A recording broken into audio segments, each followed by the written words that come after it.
नमस्कार दोस्तों, welcome back to my channel. आज हम आए हैं मध्य प्रदेश के सबसे फेमस और हिस्टोरिकल पैलेस में से एक ग्वालियर फोर्ट। और आज हम देखने वाले हैं यहाँ का सबसे famous night light and sound show.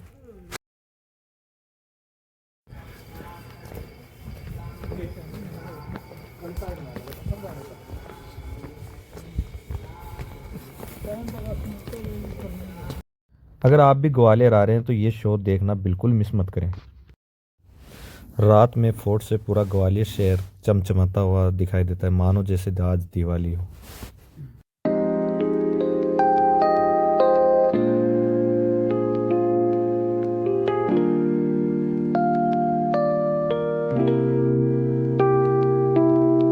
Ranoji Scindia यह आज्ञा देता हूं कि महादेव के इस मंदिर का जीर्णोद्धार होना चाहिए और उज्जैन में सिंहस्थ कुंभ फिर से शुरू किया जाएगा। बोलो हर हर महादेव, हर हर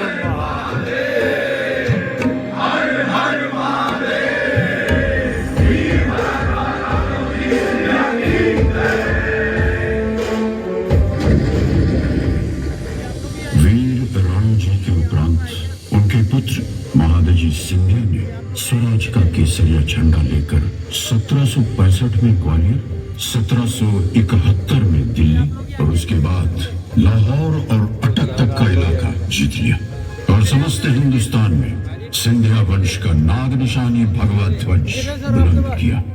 महादजी सिंधिया ने गुलाम भारत में फिर से स्वतंत्रता का डंका बजा दिया।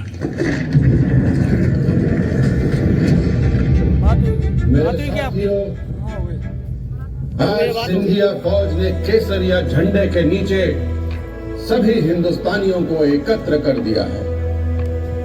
हमने अफगानी सेना को सिंधु नदी के पार खदेड़ दिया है, मुगलों को अपनी शक्ति के अधीन कर दिया है। समस्त भारत में हमारी शक्ति स्थापित हो चुकी है। अब हमें भारत को अंग्रेजों से बचाना है। सिंधिया फौज ने अंग्रेजों को मारवा, सिरसी, भेड़सा, गोहार, सारंगपुर, कोलारस, शिवपुरी, इलाहाबाद, बड़गांव आदि स्थानों में पराजित कर दिया है, मगर अंग्रेज फिरंगियों का खतरा अभी टला नहीं है। मैं महादजी सिंधिया आप सभी को आश्वस्त करता हूं, जब तक जीवित हूं अंग्रेजों से भारत को बचा कर रखूंगा। अरे सुनो भाई, क्या तुम जानते हो महादजी सिंधिया को पानीपत के मैदान में किसने बचाया? एक मुसलमान बिश्ती राणे खान ने। यही तो भारतीय गंगा जमुनी सभ्यता की खूबसूरती है। मेरे जांबाज सिपाहियों, आज हम अपने बहादुर भाई राणे खान का आदर करने जा रहे हैं, जिन्होंने मुझे दूसरा जीवन दिलाया। आप सबको मालूम है इन्होंने पानीपत की युद्ध भूमि से मुझे कैसे बचाया। मैं उनको और उनके उत्तराधिकारियों को खवासी वाले की पदवी प्रदान करता हूं। हमारे और इनके परिवारों के बीच का रिश्ता हमेशा बना रहेगा।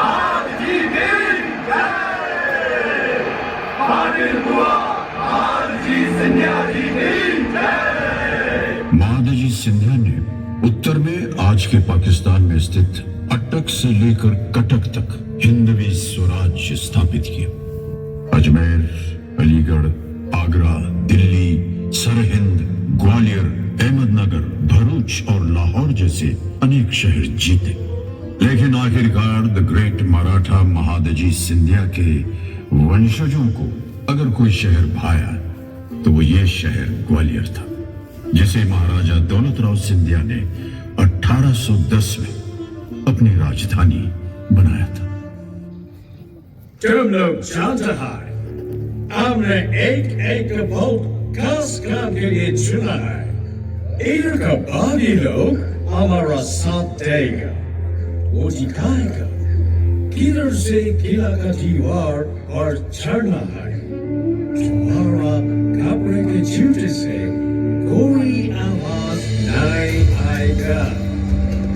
समझा?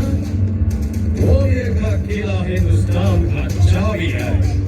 इसको फतेह करना उतना ही जरूरी है जितना कि फांसी की लड़ाई में हमारा जीत। लेकिन बाद में महादजी सिंधिया ने लगातार परेशान रहे। 1843 में दोनों सेनाओं का महाराजपुर में मुकाबला हुआ। सिंधिया की फौज अकेली लड़ी और नेस्तनाबूद हो गई।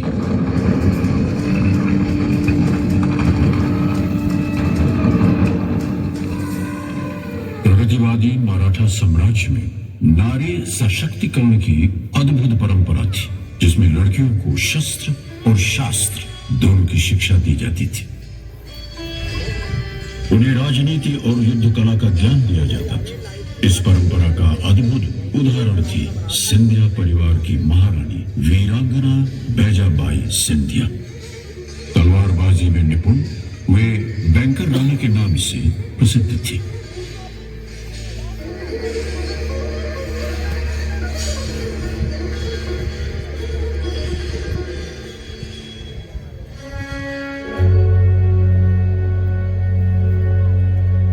सन 1857 में एक तरफ मेरठ में मुट्ठी भर सिपाहियों ने देश भर में स्वतंत्रता संग्राम की चिंगारी जलाई, दूसरी तरफ मराठा महाराज सिंधिया के नुमाइंदों के साथ हुए गुप्त विचार विमर्श के अनुसार और उनके आमंत्रण पर वीर तात्या तोपे, राव साहेब पेशवा और झांसी की रानी लक्ष्मीबाई नेवालकर की सेनाओं ने ग्वालियर आकर विद्रोह की कमान संभाली।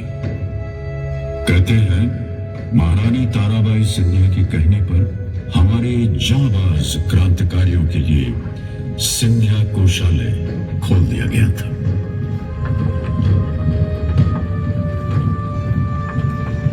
अब अंग्रेजों से खुला युद्ध करना सिंधिया, जिसे अंग्रेज अभी भी शक की निगाहों से देखते थे, उनके लिए आत्महत्या के समान था।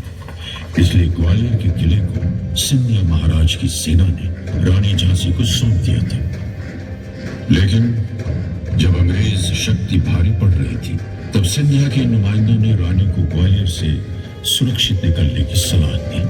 अंग्रेजी सेनाएं लगातार पीछा करती रही और झांसी की रानी लक्ष्मीबाई नेवालकर ने आखिरी दम तक युद्ध करने की ठानी थी। अंग्रेजी सेनाएं लगातार पीछा करती रही। रानी के घोड़े ने जान दे दी। रानी बुरी तरह जख्मी हुई और वीर गति को प्राप्त हुई।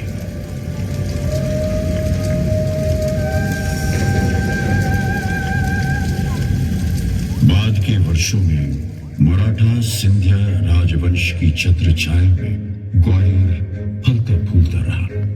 उसके बाद ग्वालियर सिंधिया रियासत में कला, संगीत कला नई ऊंचाइयों को छूने लगी। आधुनिक ग्वालियर के जन्मदाता माधवराव सिंधिया प्रथम थे, जिन्होंने ग्वालियर की प्राचीन परंपरा और हिंदवी स्वराज्य के मूल्यों को आगे बढ़ाया। उन्होंने स्कूल खोले, ग्वालियर का वाणिज्यिक और औद्योगिक विकास किया, फूलों के बाग बनवाए जो आज भी ग्वालियर को सुशोभित करते हैं। आज ग्वालियर में कई महत्वपूर्ण विकास परियोजनाएं महाराजा माधवराव प्रथम की देन है, जैसे लाइट रेलवे, ग्वालियर चमड़ा कारखाना आदि। तो इस तरह ग्वालियर की महान यात्रा भारत की आजादी के साथ जारी रही। ग्वालियर आज भी कला, सभ्यता और धर्म का एक केंद्र है। यह शहर जीवित है यहाँ बसे लोगों के कारण, यहाँ की जैव विविधता के कारण, प्रकृति के कारण और इस शहर को देखने आने वाले अनेक पर्यटकों के कारण, यानी आपके कारण। भारत के दिल में बसा ये पर्व